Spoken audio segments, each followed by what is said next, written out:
Salut mes amis, c'est Pavel et le projet Mind Cash. Vous êtes sur la chaîne qui est consacrée aux investissements et au trading.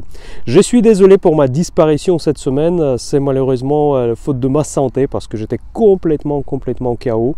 Donc j'étais allongé pendant toute la semaine. Je ne répondais pas beaucoup sur Telegram, sur les commentaires, etc. Je vous promets que ça va être corrigé. J'espère dès la semaine prochaine, on recommence comme d'habitude. On recommence notre travail. Donc il y a pas mal de sujets qui sont accumulés. J'ai trouvé la force en fait, même si je n'ai pas encore tout à fait rétabli de faire cette vidéo de café de dimanche. Je sais qu'il faut toujours garder nos traditions, maintenir la cohérence du projet, comme ça il peut maintenir le contact avec vous régulier toutes ces semaines. Bon, avant de commencer cette vidéo, comme d'habitude, je vous invite à vous inscrire à la chaîne Mind Cash pour être toujours averti des actualités boursières et ne pas rater mes prochaines vidéos. N'oubliez pas la petite cloche pour être averti. S'il vous plaît, des likes. Encore une fois, je vous demande ça à chaque fois, j'en suis désolé, mais les algorithmes YouTube sont faits de telle manière que je suis obligé de vous le demander. Comme ça me permet de promouvoir mes vidéos gratuites pour que notre communauté Mind Cash grandisse. Et je vous rappelle également qu'il existe la chaîne Telegram où il y a des discussions quotidiennes et aussi mon blog sur mindcash.fr ainsi que les portefeuilles ouverts, portefeuille POA et portefeuille rentier, où je ouvre à tous les abonnés Mind Cash. C'est gratuit, c'est le compte gratuit que vous pouvez créer en ligne pour voir les lignes dans les deux portefeuilles types que je dans le cadre du projet Mind Cash.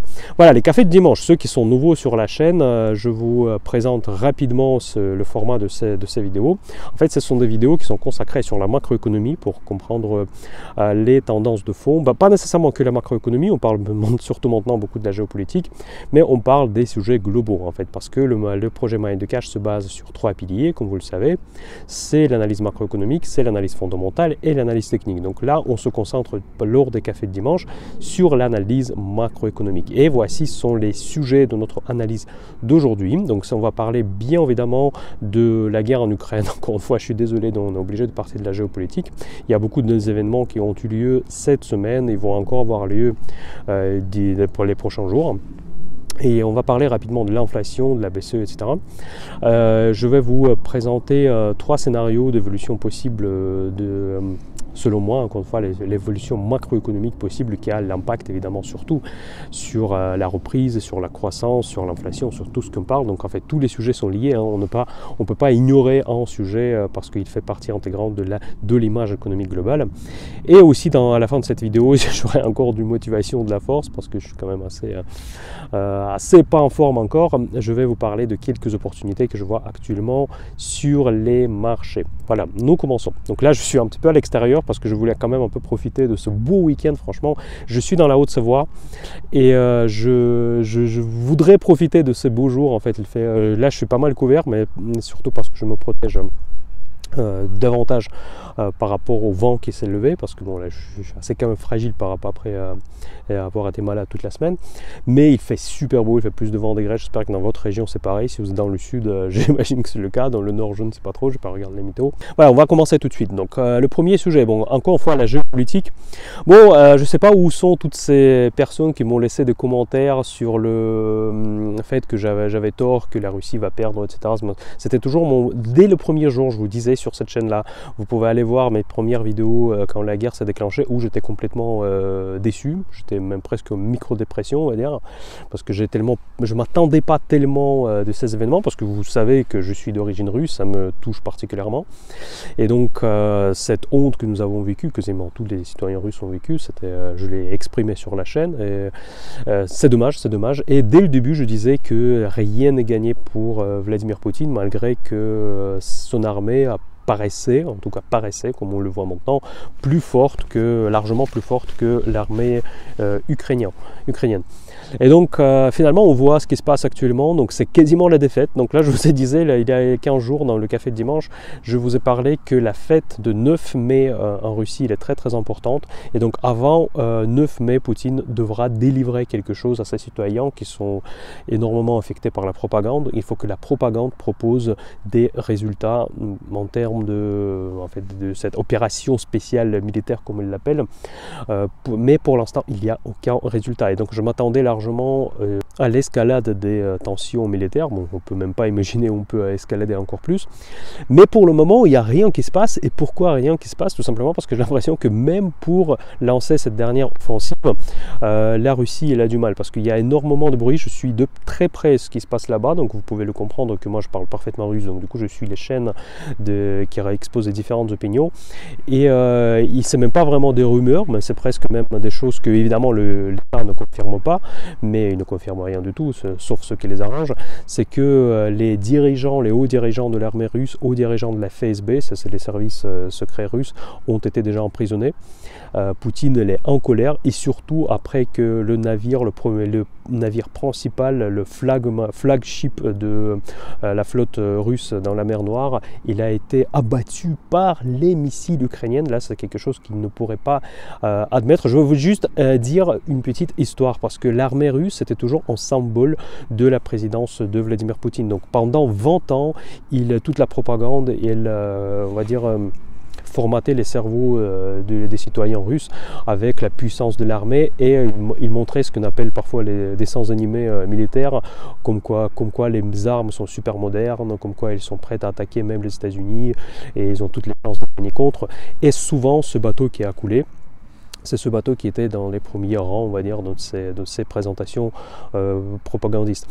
Et finalement, ce bateau, il est maintenant sur le fond de la mer Noire, et donc ça c'est vraiment une frappe psychologique sur la Russie, notamment sur Vladimir Poutine. Ça va créer davantage de fractions dans les élites russes, et on parle déjà des fractions. En fait, vous savez, c'est très difficile, je ne veux pas faire de la géopolitique trop ici sur la chaîne, parce qu'on reste quand même une chaîne économique, mais c'est que on ne sait jamais quand il y a quelque chose qui se prépare. Donc si on savait qu'il y a quelque chose qui se prépare, cela veut dire que cette révolte n'aurait jamais eu lieu. Donc je pense qu'il y a quelque chose qui devrait se passer vraiment dans les élites russes actuellement, parce qu'il y a clairement une fraction, il y a clairement Poutine qui est en colère contre certaines personnes. Par exemple, le ministre de la Défense russe, il est complètement disparu des radars. Certains parlent qu'il est en maladie grave, certains parlent déjà qu'il est mort. Donc évidemment, dans les pays totalitaires, qui est devenu la Russie après le 24 février, on ne peut plus parler vraiment des informations justes, parce que tout peut être... en fait, il dénie toutes les informations, toutes les évidences, et en revanche, ils fournissent des informations qu'il faut toujours prouver. Et donc, on peut clairement parler des bruits des couloirs, on peut clairement parler vraiment des profondes fractions, et la déception forte de Vladimir Poutine envers tous les investissements qui ont été volés, mais complètement volés par la corruption qu'il a effectuée pendant des dizaines d'années dans l'armée et dans les services secrets russes, avec en but d'envahir l'Ukraine, parce qu'il y avait un but clairement d'envahir l'Ukraine. Maintenant, ils ont déjà abandonné ce but, ils ont déjà largement réduit l'objectif pour l'envahir l'Est de l'Ukraine, et même pour atteindre cet objectif, qui était clairement le but de faire avant 9 mai, c'est pas gagné. C'est pas gagné parce que les Américains ont commencé à fournir les armes massivement aux Ukrainiens. Donc vous avez vu peut-être qu'il y a eu une réunion de Pentagone avec des producteurs des armes, surtout et avant tout entre les deux grandes entreprises producteurs des armes, c'est Lockheed Martin et Raytheon Technologies. Les deux entreprises sont dans mon portefeuille d'ailleurs. Lockheed Martin, ça fait un moment qu'il était dans notre portefeuille rentier, qu'il est exposé sur mindthecash.fr, vous pouvez le trouver. Il fait une très très belle performance, bien évidemment.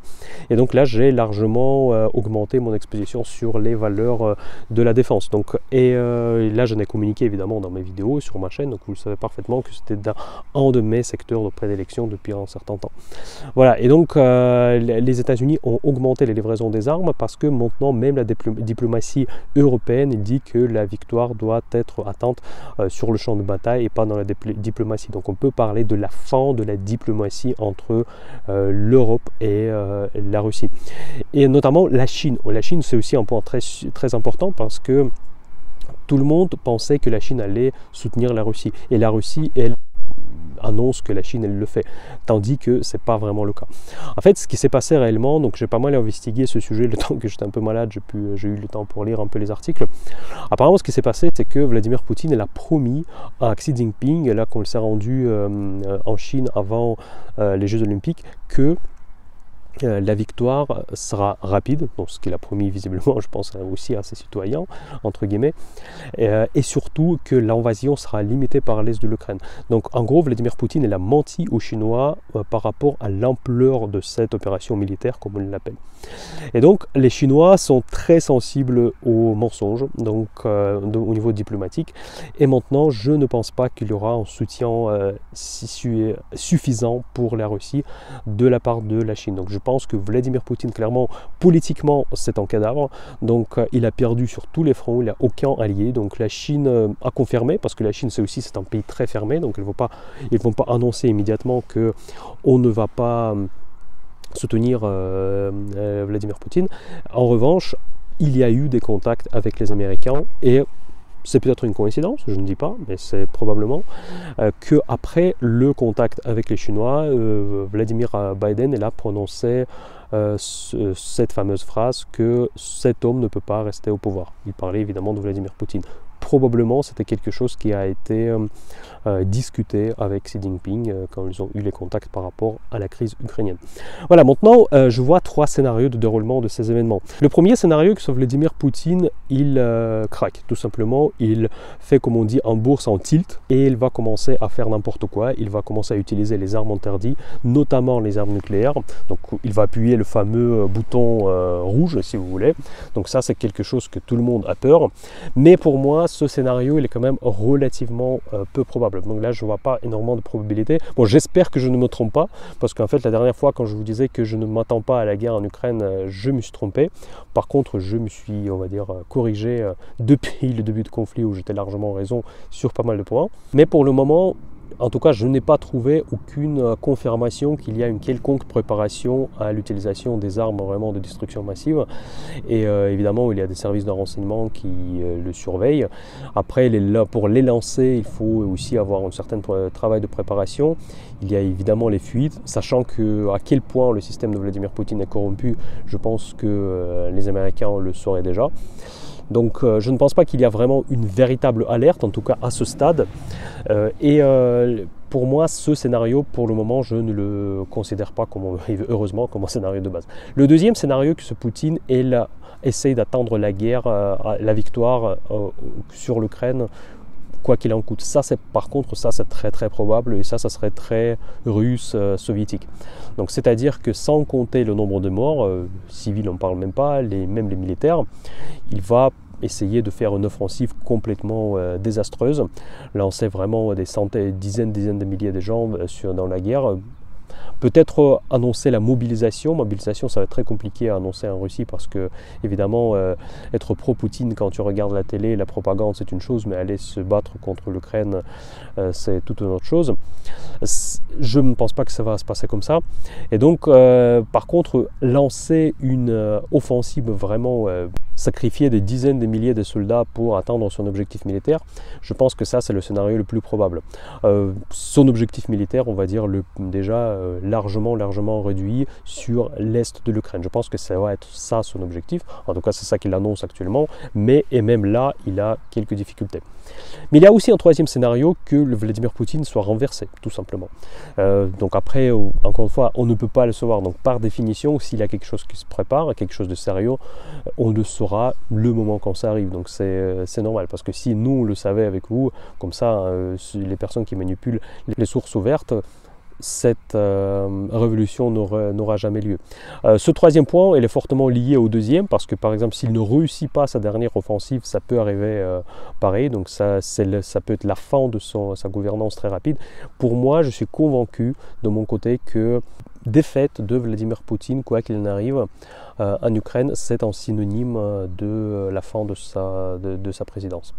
Donc après, combien de temps ça va prendre pour qu'il parte? Ils vont essayer évidemment de transformer cette défaite en victoire, mais ça va être très très compliqué. Et pourquoi j'en parle? Mais tout simplement parce que nous essayons d'élaborer notre stratégie d'investissement. Nous avons tous des portefeuilles en bourse. Bon, certains peut-être ont sorti du marché, mais on devrait comprendre, essayer de se projeter. C'est là par exemple toute la difficulté. Parce que si je prends en compte le premier ou le deuxième scénario, c'est plutôt bearish pour les marchés, n'est-ce pas? Parce que c'est plutôt risk off. Donc c'est parce que la guerre va s'accentuer. Donc si on parle de risque nucléaire, encore plus. Donc les marchés devraient baisser. Donc logiquement, on devrait se protéger plus. On devrait voir shorter les marchés. Mais pourquoi je pense que c'est quand même assez risqué? Parce qu'imaginez que si vous prenez ces positions-là et le lendemain, vous réveillez, vous allumez votre téléphone, vous voyez le message que Poutine est mort. Donc si vous voyez ce message-là, dans ce cas-là, ça va être un risk-off total sur tous les marchés. Donc, les marchés vont exploser et vous allez perdre beaucoup d'argent. Parce que ça va vraiment transformer toute la situation européenne et mondiale même. Et donc forcément dans le bon... En fait, forcément dans le bon sens ou pas, je ne sais pas. Mais en tout cas, il y aura un énorme souffle de soulagement. Parce qu'il y aura un énorme risque qui va partir. Parce que clairement, cette guerre, elle était provoquée par Vladimir Poutine. Elle n'avait aucune raison. C'était purement sa propre illusion, sa propre hystérie, si vous voulez, qui s'est transformée en tragédie au centre de l'Europe. Voilà, donc c'est pour ça que je ne prends pas les positions fermes long ou les positions fermes short actuellement sur les marchés. J'ai choisi la structure de portefeuille suivante que j'ai déjà présentée dans ma précédente vidéo, que je maintiens mon portefeuille très bien rempli. Je continue à acheter certaines actions. J'ai plus trop de cash pour l'acheter. Je suis prêt de passer même un petit peu en effet de levier, raisonnable bien évidemment. Et j'ai pas mal de protections. J'ai pris des protections avec des options put pour ceux qui font partie de mon club Option Invest. Vous pouvez trouver les liens dans la description de cette vidéo. Vous pouvez trouver les informations sur les options. Ça, ce sont des instruments que j'utilise beaucoup pour des positions spéculatives et pour les positions du hedging. Et il y a 15 jours, je vous ai parlé de ma position spéculative que j'ai enfin ouverte. C'était le short contre le CAC 40. Le short était énorme, mes amis. Et je dois admettre que je l'ai fermé. Je l'ai fermé avant que même les événements auxquels je m'attendais arrivent. Je l'ai fermé le jeudi, en fait, juste avant le long week-end. Je pourrais le garder plus, mais le risque il était important, la position elle était trop importante, j'ai fait un très gros profit là-dessus. Et c'est un gros profit, mais aussi il a quand même un petit après-goût d'une mauvaise gestion de risque. Pourquoi je parle de ça? Parce que la position était largement trop grosse par rapport à la taille de mon portefeuille. Donc c'est vrai que j'ai eu de la chance. Et pourquoi j'ai pris ce risque? Parce que la situation était quand même assez particulière. Il y a 15 jours, elle avait un momentum quand même assez particulier. J'en ai parlé, j'en ai essayé de transmettre un petit peu cette idée-là à travers de cette vidéo de Café de Dimanche d'il y a 15 jours.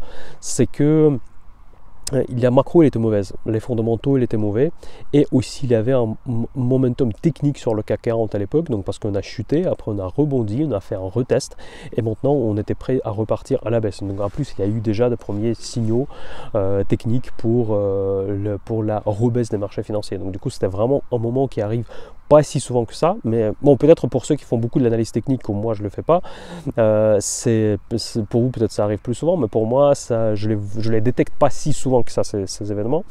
Et donc là pour moi c'était un moment pour prendre ce risque, donc je l'ai fait, je l'ai joué, donc du coup ça a très bien travaillé, et maintenant je préférais de fermer cette position. Et je suis très content. Voilà, et pour ceux qui font partie aussi du Club Option Invest, j'en ai parlé aussi que le mois dernier, j'ai pris une position j'ai vendu les puts, les options put sur l'action ST Micro. En plus, les lots des puts que j'ai vendus s'élevaient à 500 actions, donc c'était vraiment une grosse position. Et là, j'étais assigné hier de 500 actions parce que j'étais légèrement in the money. Donc, pour ceux qui font partie du club, vous voyez de quoi je parle. En gros, c'est une stratégie de revenus passifs où on peut parfois être exercé, mais si on fait contre les bonnes actions, on est gagnant dans tous les cas. Donc ça, c'est vraiment une stratégie que moi je trouve assez magique et que je présente largement dans le club Option Invest.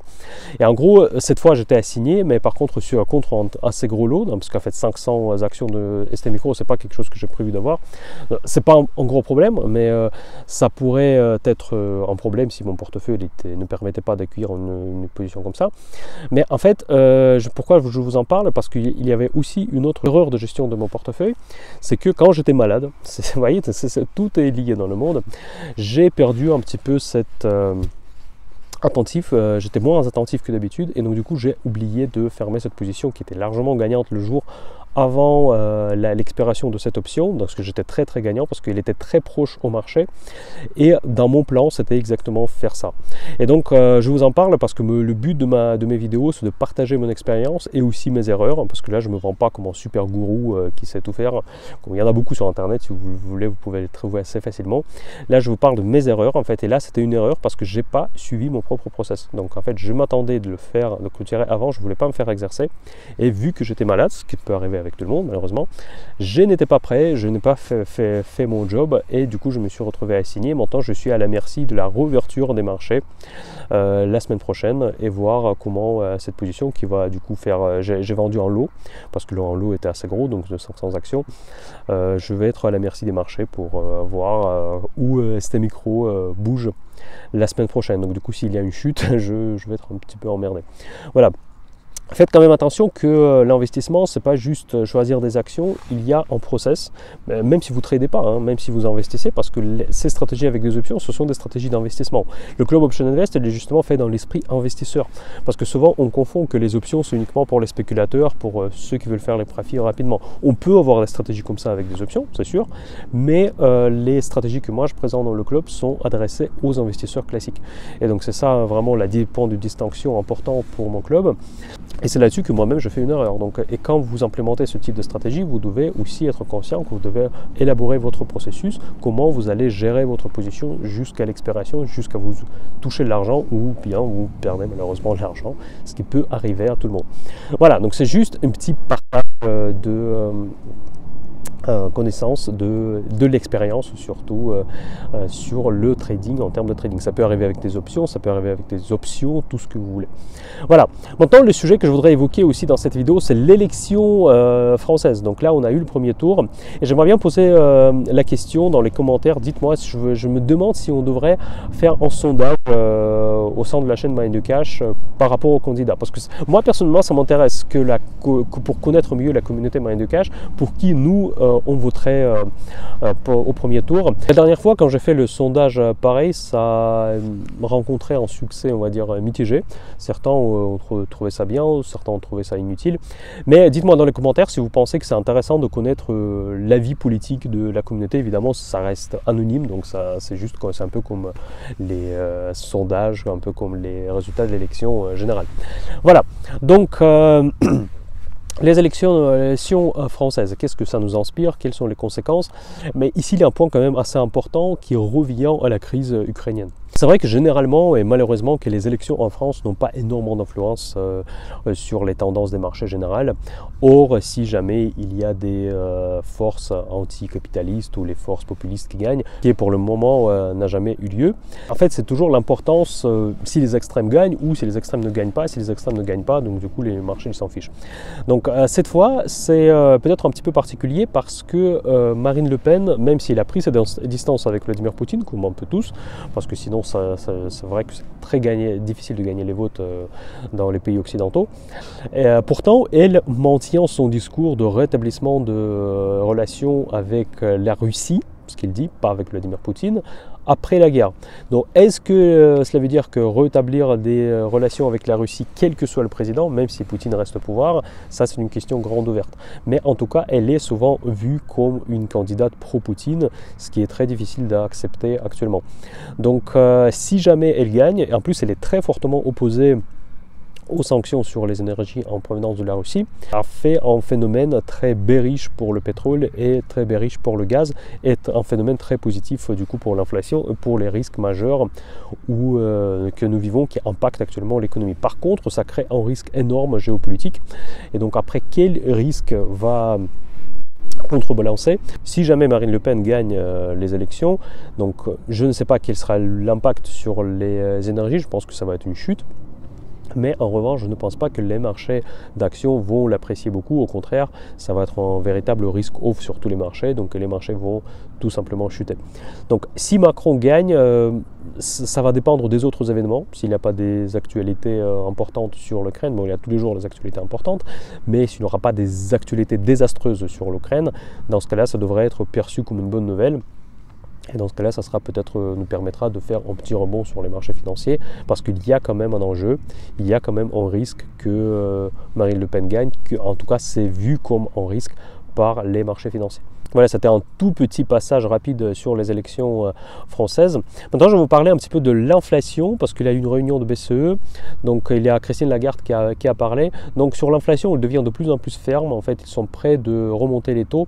Mais encore une fois, pour moi, ça ne va pas dire grand-chose, parce que tout simplement, la BCE ne fait que courir derrière l'inflation. On reste quand même dans le contexte des QI cachés, des QI implicites, parce que le taux réel reste très, très négatif. Et si vous regardez, les taux immobiliers restent à des niveaux vraiment inédit. Et donc, bon, ça remonte un tout petit peu, mais c'est vraiment, ça n'a rien à voir avec les États-Unis, par exemple.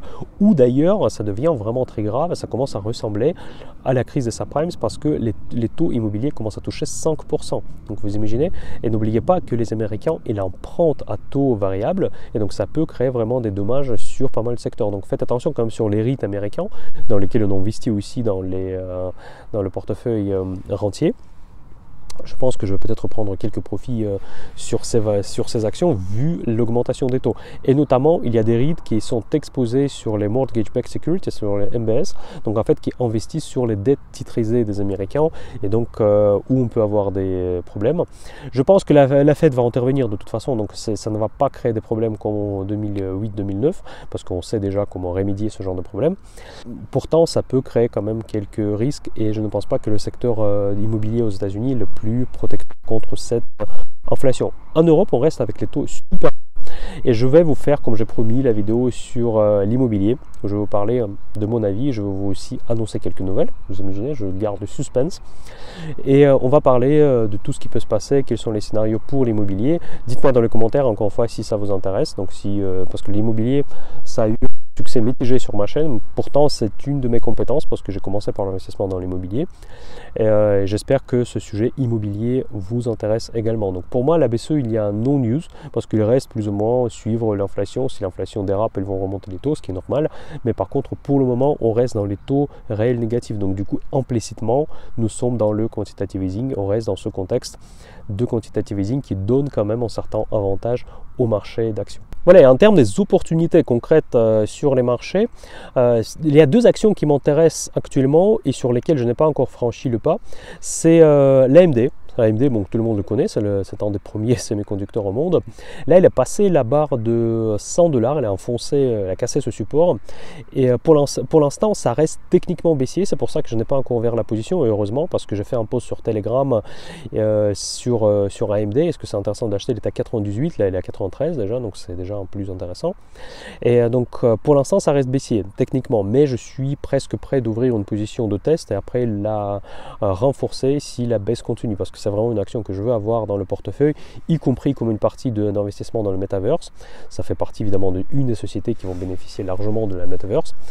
Et la deuxième société, c'est aussi dans le semi-conducteur, c'est Taiwan Semiconductor, TSMC. C'est un des plus gros fournisseurs des équipements pour les semi-conducteurs. Le problème, c'est le risque évidemment du Taïwan, de la Chine. Mais dans le contexte actuel, je ne pense pas clairement, je ne pense pas que la Chine va aller envahir le Taïwan. Je peux me tromper, encore une fois, je ne veux pas prendre des positions fermes sur la géopolitique, j'en ai déjà fait dans le passé. Sur la Russie, même sur le pays que je connais super bien, je me suis trompé. Autant que sur la Chine, je peux me tromper également. Pour moi, pour l'instant, je ne vois pas des déroulements des événements où la Chine je vois attaquer Taïwan parce que ça va créer vraiment des instabilité mondiale juste gigantesque.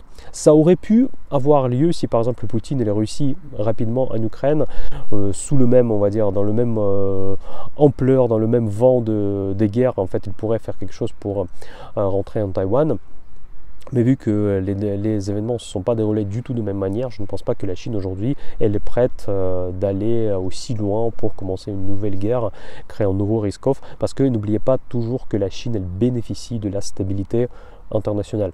Donc ils ne sont pas là pour créer une nouvelle guerre nucléaire, ils ne sont pas là pour créer de nouveaux conflits, ils sont là pour agrandir leur empire, ils ont leurs objectifs sont en grande partie économiques.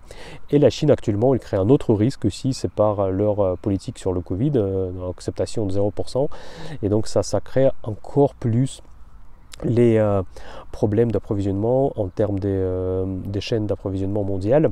Donc on a des ruptures sur tout n'importe quoi, ça stimule davantage l'inflation. Et c'est pour ça d'ailleurs aussi une des raisons que moi je pense que Christine Lagarde, elle a tout à fait raison de ne pas remonter les taux rapidement, parce que la remontée des taux dans le contexte actuel, ça peut aggraver la crise. Ça peut paraître bizarre que même malgré l'inflation, s'il augmente actuellement les taux, donc du coup on diminue la production, ça peut davantage on va dire aggraver les problèmes d'approvisionnement parce qu'on va produire moins, du coup, parce qu'évidemment quand vous montez les taux, vous produisez moins, et ça peut paradoxalement créer encore plus l'inflation. Donc du coup, nous vivons dans un phénomène où augmentation des taux ne va pas aider à combattre l'inflation. Donc dites-moi dans les commentaires qu'est-ce que vous en pensez. Je pense qu'il y en a certains analystes, ils ont déjà évoqué cette idée, et cette idée que moi je partageais depuis le tout début, je vous en parle assez régulièrement dans mes vidéos, que pour moi la remontée des taux n'est pas forcément une remède à l'inflation, parce que chaque inflation a sa nature. Souvent on la compare par rapport aux années 80, moi je trouve ça assez limité comme raisonnement, parce que dans les années 80 la structure de l'inflation était très différente, les raisons étaient très différentes, et on ne peut pas comparer tout n'importe quoi. C'est vrai que c'est toujours le mot l'inflation, on a toujours l'impression que c'est toujours la même chose, mais l'inflation est là des structures encore une fois très différentes, et donc on doit les adresser différemment. L'inflation qui par exemple qui est créée par la guerre en Ukraine et par conséquence par l'augmentation des prix de l'énergie, c'est pas la même inflation que si on a, parce qu'on a beaucoup de consommation, parce qu'on a surproduction, des choses comme ça, vous voyez. Et donc du coup les mesures ne sont pas les mêmes. Par exemple, si vous augmentez les taux dans le premier cas, ça peut avoir des conséquences désastreuses, tandis que si vous augmentez les taux quand il y a dans des circonstances de la surconsommation, de la surproduction, c'est peut-être plutôt une bonne idée. Voilà mes amis, c'est tout pour aujourd'hui. Donc je suis content que j'ai quand même trouvé la force pour faire cette vidéo. J'espère que la semaine prochaine ça va repartir comme avant. Je vais être très présent sur tous les réseaux sociaux. Rejoignez-moi, n'oubliez pas un like avant de partir. Rejoignez Telegram et mindthecash.fr. Je vous dis à très bientôt. Et Mind the Cash, bye bye.